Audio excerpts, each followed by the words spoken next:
All right. So, no intro, nothing else going on. This is episode 138 of Pint of Comics.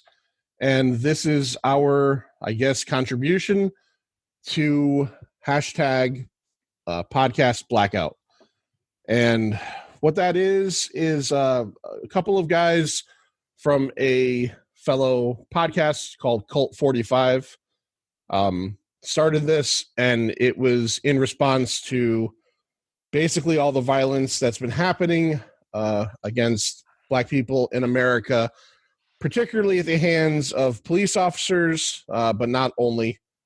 And the idea behind it, and I'm going to be totally honest, I don't know if us doing this makes a difference in the end in terms of people listening to this right now.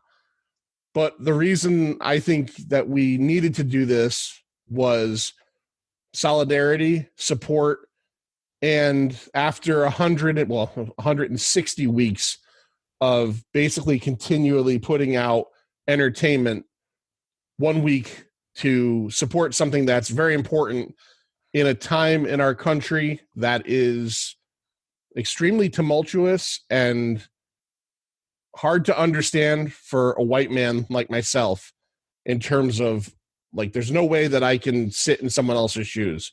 African-American people, Black people that are afraid of things that I take for granted every day. Okay. I'm John Amenta. Lloyd Green is with me. I hear you, John. I have the same sentiments as you. Well, yeah. We'll talk in a second about that stuff. This is going to be a short episode, and Larry Dwyer is with us tonight. And I don't know, Larry. Larry, give us some of your thoughts. I've had a lot of conversations with friends and with my wife, with Jen. I grew up in Bridgeport, a predominantly Black city. I went to predominantly Black schools.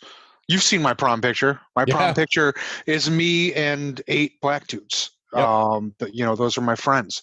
And when white people are in trouble, they always like to throw out the names of their Black friends to, say, oh, well, I've got Black friends. I'm not racist. I've got Black friends. And for me, even though I grew up where I grew up and I had the friends that I had, I keep telling people, and I explained to Jen, none of that matters. Being white, I cannot put myself in their shoes. I cannot even pretend to tell them how they should feel, how they should act, how they should protest, because I will never understand. White privilege is a real thing. If you don't believe that, you need to grow up. Yeah. The fact, here's a fact. I have a good job. And what is sad is that myself, without a college degree, probably could have beat out a Black person who was more qualified and had a college degree, because I'm white. That's a fact. That's white privilege. And it exists, and it's real.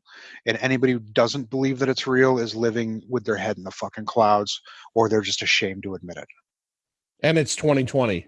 Yeah, that's 2020, and it is real. And every white person has, they have a step up, a leg up in this world, and we need to really look at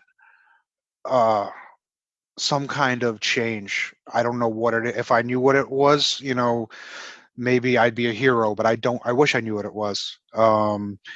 But there's, again, what I said, there is no way we can pretend to tell Black people how to feel or how to act or how to respond to this. Absolutely not. Because none of us can ever put ourselves into the shoes of what they've been through throughout their lives and their parents' lives and their grandparents' lives. It's been hundreds of years of this, and it's disgusting. And I wish I knew how to end it, but something does need to change. That was well said. Right. Lloyd, I hope it's really the next generation coming up. They're going to have to figure out the change, because Up to now, we haven't been able to figure it out. It's got to be the next generation. Gene Roddenberry created Star Trek, and this is, I'm not trying to equate Pina Comics and all that stuff, but created Star Trek in 1967 in the ideal of Star Trek, which took place in the 23rd century, was that by that time there was none of this going on. We're not there yet, but at the rate we're at, the idealism of that thought in 1967, in a time that was racially explosive, if there's waypoints, I mean, that was obviously one of them. And the fact that we haven't really seemed to get any better is just the saddest thing ever. So Memorial Day of last week, Memorial Day of last week is when, this flared up again, right? Again, George Floyd was murdered by a white police officer. And as it happens so much today, it was filmed. And I woke up on Tuesday morning and looked at social media, and I saw all of the videos popping up on my feed and everywhere you went. And I can't bring myself to watch someone die, even though what happened was important. I know what happened. I can't watch a guy get knelt on for 9 fucking minutes.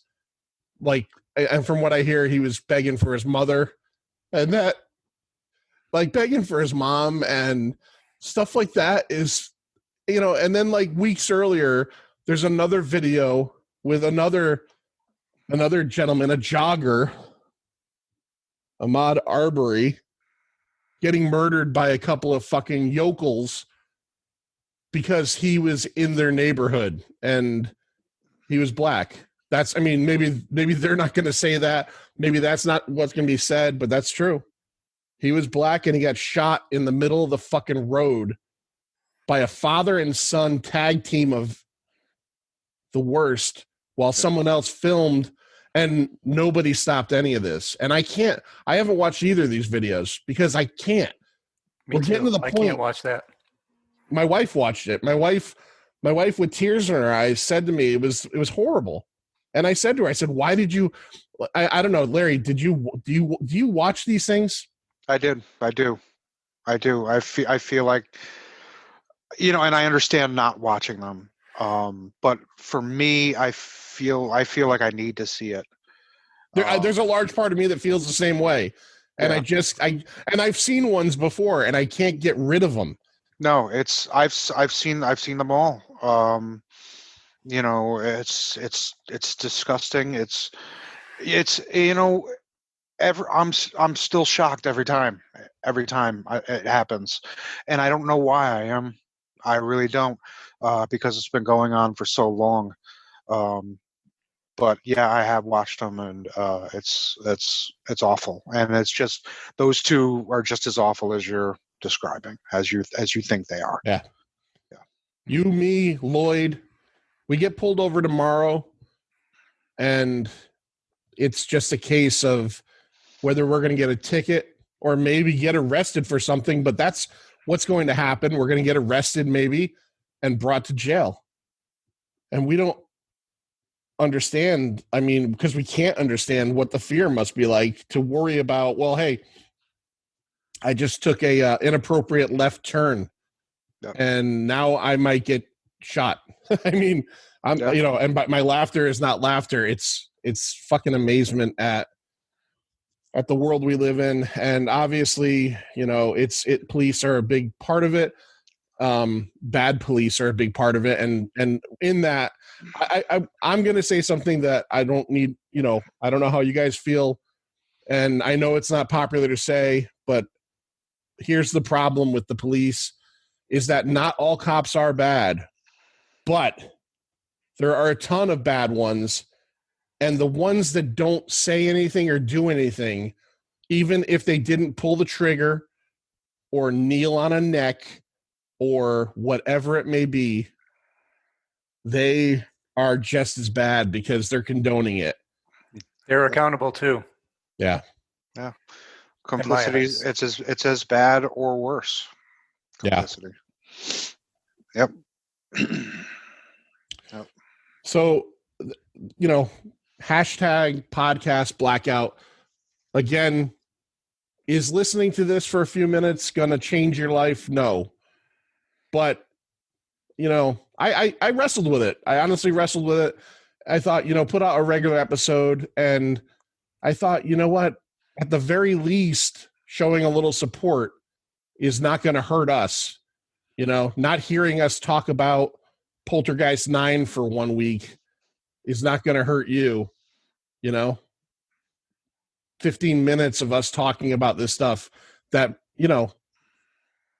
it's gross, it's terrible, and it's sad, and something's got to change. And you guys, the two of you, I feel worse for in a situation like this because, and I know you're doing it right, but you've got to answer to kids.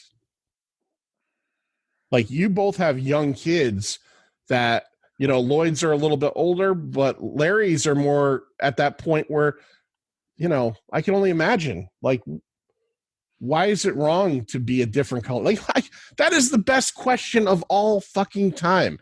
Why is it wrong to be different in any way, shape, or form? Right. I'm not saying it's right. I get it. 500 years ago, these fucking primate human beings, us, don't understand what these other people are. And, all we know to do is shoot and throw rocks and set fires. Right. Well, we have evolved. We've all evolved. Why are we still fucking doing this? Why do we look at someone and judge them based on that? Black, Latin, Asian, short, fat, differently abled, female. Yeah. Right. Like what? Like, where it is 2020. Yep. By the way, I just want to point out 2020 garbage fire. Absolutely garbage fire. Yeah, you can suck it, 2020. Yeah, 2020. And I started 2020 with some bad stuff personally, and I honestly thought it was going to be bad personally, and I'll get past that. But this year has just proven we're down such a fucking rabbit hole of bullshit. Yeah. It hasn't, when everybody was like, oh, fuck off 2019, bring on 2020. I would get me the DeLorean, Doc. I know I'm setting the date for 01/01/21/9. Yeah. Marty, it's your kids. They're assholes. Boom, let's go. Fucking. Yeah. It's not been a good year. No. All right. Hopefully we can turn it around in the second half. We'll see. Yeah, this is like, maybe all these podcasts talking like this will be that best halftime speech ever. Remember those Patriots were down 28-3, man. Someone said something and something changed, but try to keep a little humor in there, but it's hard to try to be funny. Yeah. That's right. The world needs a pep talk right now. Yeah. So I'm going to remind everybody before we go out that a date is coming up that's pretty important. And I'm telling you this is important from somebody who admittedly right here on our show will tell you I never voted in my life until the last election. I never voted in my life. I threw my opportunity away because I was apathetic, I guess. Whatever it was, I don't know. Never voted. And I saw what was happening last time, and I said, I have to try to stop this, and it didn't work. So all I'm going to say is that Tuesday, November 3rd, you got to get out, and we got to start making some changes because we need leadership in this country. And I know the two-party system sucks, and I know that maybe the options aren't that great, but you know what? Yeah, the options aren't that great. No. But it's a lesser of two evils thing at this point. And at this point, we've got to just change what's happening. And that's our opinion. It's just a baseline opinion, Yep. You guys have anything else, Lloyd? No, I'm ready Just- to move on. Just try to be a good person. That's not hard. No. It's not hard to do. And I know that sometimes people suck, but they don't suck because of the color of their skin. It's just because they fucking suck. Yeah. It's got nothing to do with the color of their skin. Just try to be good. That's all, man. You don't have to be a fucking scumbag. That's all I got. All right. Well, The golden rule. that is the golden rule. That's it. Right? Be excellent to each other, as Yeah. Bill and Ted. As Better Bill way and of Ted saying would it. say. All right. We're going to end this episode. I want to preface this by saying that these aren't all victims of police murder. These are all people, Black people, people of color, who were killed for the stupidest shit on earth because they were Black, and people didn't seem to want to just do the right thing. So, Lloyd, if you want to start off. I'm going to go ahead and read 10 names here. Clifford Glover, Claude Reese, Randy Evans, Yvonne Smallwood, Amadou Diallo, Sean Bell, Oscar Grant, Trayvon Martin, Jordan Davis, Jonathan Farrell. Ayanna Jones, Eric Garner, John Crawford, Mike Brown, Tamir Rice, Walter Scott, Freddie Gray, the Charleston Nine, Sandra Bland, and Corey Jones. Alton Sterling, Philando Castile, Terrence Crutcher, Keith Scott, Jordan Edwards, Stephon Clark, Botham John, Tatiana Jefferson, Ahmaud Arbery, and George Floyd.